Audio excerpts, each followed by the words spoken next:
जिस तरह मैंने अभी बताया कि परमेश्वर के वचन में लिखा है कि परमेश्वर की हर एक पर्सन के लिए कॉलिंग है और परमेश्वर चाहते हैं कि हम उसकी प्रेजेंस में जाएं और उसके कार्य को करें। और किस तरह से ये हमें पता चलता है, क्योंकि वचन में लिखा है कि परमेश्वर ने जब हमें प्रार्थना करनी सिखाई, चेलों को प्रार्थना करनी सिखाई, तो परमेश्वर ने कहा कि तुम प्रार्थना करना कि मेरा राज्य आए। इट मीन्स कि परमेश्वर चाहते हैं कि हम उसके राज्य के आने के लिए प्रार्थना करें, वर्क करें।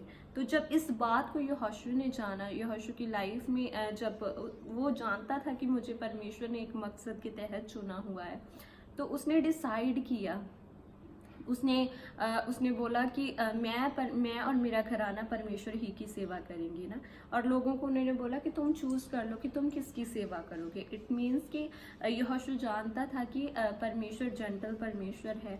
वो चाहता है कि हम उसकी सेवकाई को करें, वो चाहता है कि हम उसके कार्यों को करें, लेकिन वो हमारे ऊपर कोई भी चीज़ जो है वो थोपता नहीं है। वो हमें डिसीजन लेने का मौका देता है, वो हमें डिसाइड करने का मौका देता है कि हम डिसाइड करें।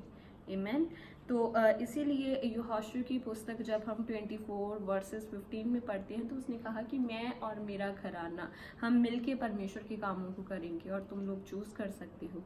इसलिए उसने जब डिसीजन लिया। अब सेवा करनी कैसे है? लोगों को लगता है कि सिर्फ प्रीच करना ही सेवा होती है या वर्शिप करना ही सेवा होती है। नो, ये एक पार्ट है, सेवकाई का एक पार्ट है। आप जिस भी सिचुएशन में हो, आप उसी में रहते हुए परमेश्वर की सेवा को कर सकते हो।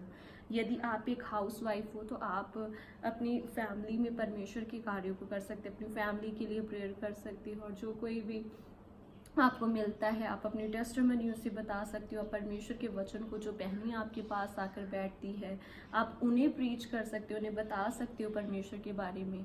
तो उसके लिए पर्टिकुलर आपको एक स्टेज पे जाने की ही ज़रूरत नहीं होती। यदि आप भाई या आप जॉब पे जाते हो या आप जिस भी एरिया में होते हो, तो अब आप अपने जो आपके पड़ोसी हैं या आपके फ्रेंड्स हैं, आप उसे बता सकते हो कि परमेश्वर इस धरती पे क्यों आए, परमेश्वर आपसे प्यार करते हैं और वो चाहते हैं कि आपकी सिचुएशन जो है वो चेंज हो। आमेन। तो इसी तरह से यहोशू जानता था कि यदि मैं डिसाइड करता हूँ कि मैं परमेश्वर की सेवा को करूँगा, तो स्ट्रगल, जो संघर्ष है, वो हमारी लाइफ से जाता रहता है। आमेन। क्योंकि वो वैल्यू को जानता था, क्योंकि वचन में ये भी लिखा है कि परमेश्वर ने कहा कि जो कोई परमेश्वर की सेवा करता है, परमेश्वर उसे ब्लेस करते हैं, परमेश्वर 2 गुना आदर उसे देते हैं। और परमेश्वर, जब हम परमेश्वर के बारे में पढ़ते हैं, जब हम बाइबल में भी पढ़ते हैं, तो रिजल्ट जो परमेश्वर हमें देते हैं सेवा को करने का, वो हम देखते हैं निर्गमन की पुस्तक उसकी 23 की 35 में, कि परमेश्वर ने क्या बोला कि यदि हम ये डिसाइड करते हैं कि हम परमेश्वर के कामों को करें, परमेश्वर की सेवा को करें, और परमेश्वर ने कहा कि जब तुम डिसीजन लेते हो, जब तुम डिसाइड करते हो, तो जो कुछ है दुनिया की सभी वस्तु, जो कुछ आप चाहते हो, वो इजी हो जाता है आपकी लाइफ में होना। क्योंकि परमेश्वर कहते हैं कि दुनिया की सब चीज़ें, जब हम उसके धर्म और राज्य की खोज करते हैं, उसे जानते हैं, उसकी प्रेजेंस में जाते हैं, तो दुनिया की सब चीज़ें हमारे पीछे पड़ के हमें दे दी जाती है, हमारे साथ ऐड कर दी जाती है। और जब हम निर्गमन की पुस्तक उसकी 23 चैप्टर और वर्सेस 25 वर्स में देखते हैं, तो उसमें परमेश्वर ने रिजल्ट दिया है। उसमें परमेश्वर ने बताया है कि मैं तुम्हारे लिए क्या करूँगा, यदि तुम मेरी सेवा को करोगे तो क्या क्या तो फल तुम्हारी लाइफ में आएंगे। तो जब हम उसे पढ़ते हैं, तो उसमें लिखा है, तू अपने परमेश्वर यहोवा की उपासना करना, तब वह तेरे अन्न जल पर आशीष देगा और तेरे बीच में से सारे रोगों को मिटा देगा। आमीन, हालेलुया। जब आप डिसाइड करते हो परमेश्वर की प्रेजेंस में जाने का, उसके कार्यों को करने का, तो वचन हमें बताता है कि हमारे आने जाने में, हमारे जल पे, अन्न जल पे परमेश्वर बरकत देते हैं।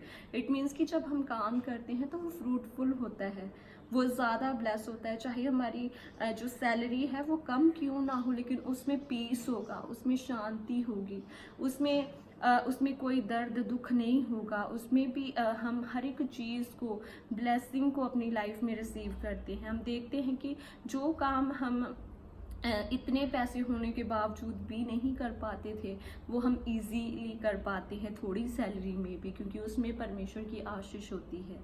और जो रोग है परमेश्वर ने कहा कि मैं उसे दूर रखूंगा। हमारे घराने से परमेश्वर रोगों को दूर करते हैं, हमारी बीमारियों से हमें फ्री रखते हैं।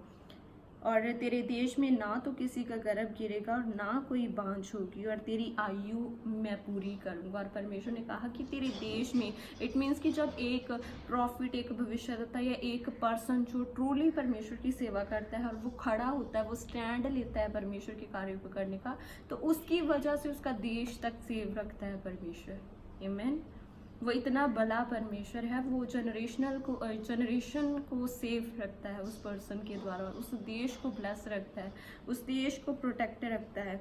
और परमेश्वर ने कहा कि मैं तेरी आयु को भी बढ़ाऊंगा। इट मीन्स कि आप लॉन्ग लाइफ से तृप्त होते हैं जब आप डिसाइड करते हैं परमेश्वर की सेवा को करने का। आमीन। तो मेरा पर्सनली बिलीव है कि आज से आप जिस भी हालात में हैं, जिस भी सिचुएशन में हैं, जो कुछ भी परमेश्वर ने आपको दिया है, आप लोग उसके द्वारा परमेश्वर के नाम को ग्लोरीफाई करोगे, उसके द्वारा परमेश्वर की महिमा को करोगे।